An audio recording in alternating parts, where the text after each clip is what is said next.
Salam, saudara-saudaraku yang dikasihi Tuhan Yesus Kristus, kiranya saudara semua selalu dalam lindungan Tuhan.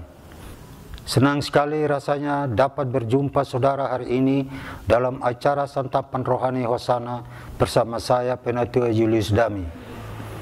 Saat ini kita akan belajar sedikit dari firman Tuhan yang dipilih dari Yohanes 14 ayat 21. Sebelum kita membaca dan merenungkan, mari kita berdoa. Kita berdoa. Terima kasih Bapa di surga atas kasih dan kemurahan-Mu.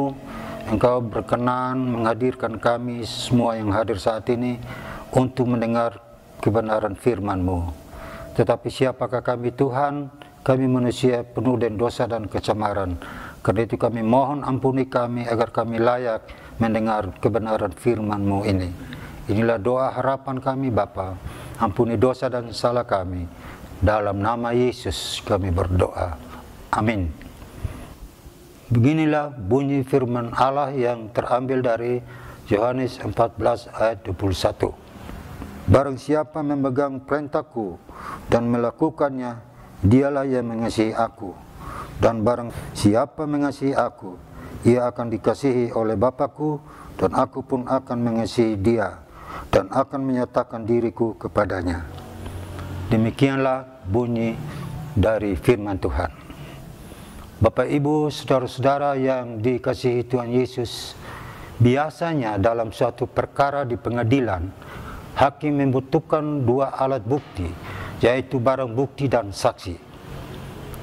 Dua alat bukti ini akan menolong hakim untuk mempertimbangkan dan mengambil keputusan yang tepat dan sah sesuai aturan.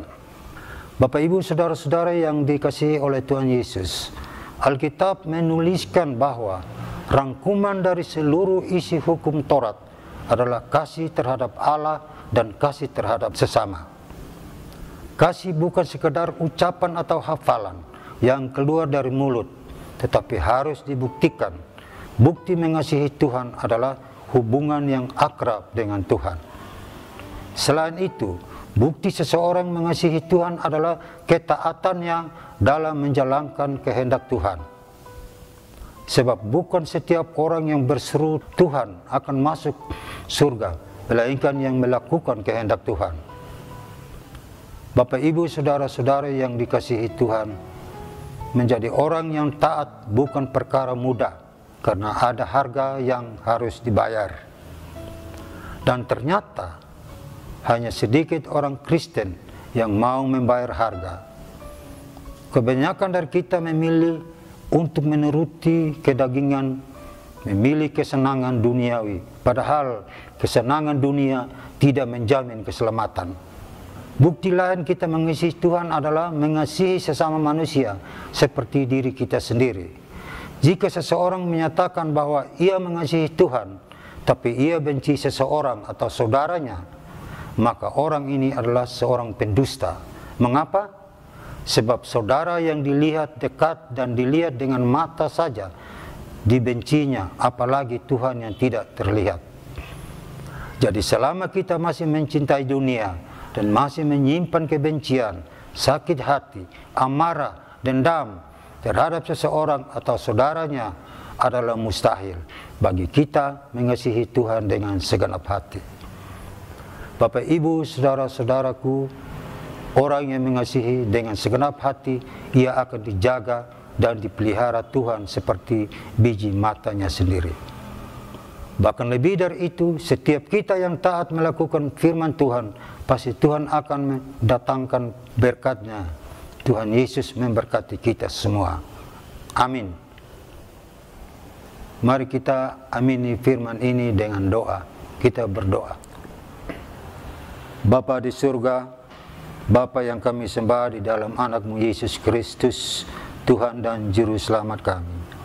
Kami berterima kasih kepadamu Bapa, karena atas pimpinan dan kasih setia-Mu, Engkau berkenan hadirkan kami. Engkau berkenan kami boleh mendengar firman-Mu, dan kami telah membacanya dan mendengar. Tetapi siapakah kami Tuhan? Kami manusia terbatas penuh dengan dosa.